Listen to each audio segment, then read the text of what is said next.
vous parler d'un autre point, à savoir la description d'un objet. Donc, في البداية قمنا بوصف الشخص في القصة، وثانيا قمنا بوصف الحيوان في القصة، وثالثا قمنا بوصف المكان. Maintenant, nous allons essayer de décrire le quatrième élément, à savoir l'objet. Donc, voici un peu de vocabulaire simple et général pour arriver à décrire un objet.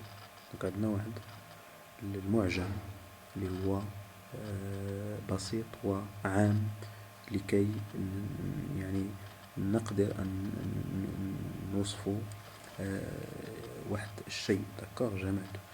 Donc pour qu'on puisse décrire un objet.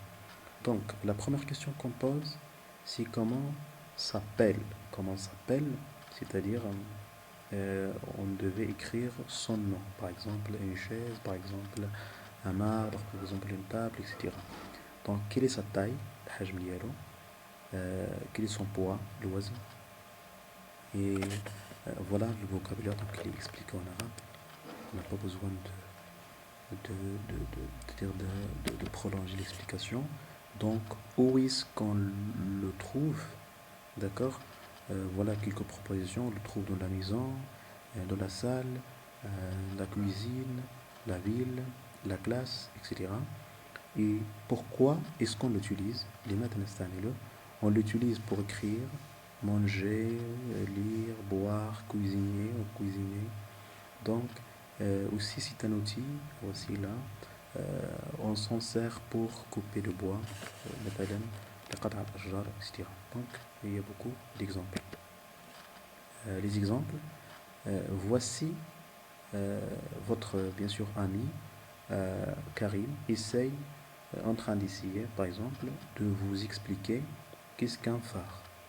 Un phare, c'est une grande tour, c'est dans ou près de la mer, ça fait de la lumière, ça sert à orienter les bateaux la nuit, c'est-à-dire on va le projecteur qui oriente les bateaux où on ventile pendant la nuit.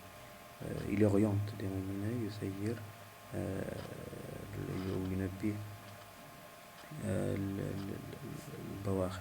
Donc le deuxième exemple, l'ami de Karim revient de son magasin de meubles préféré où il a acheté une magnifique horloge.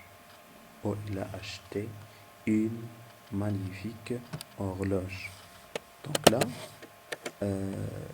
اشتريت واحد l'horloge من الساعة كبيرة. C'est quoi une horloge?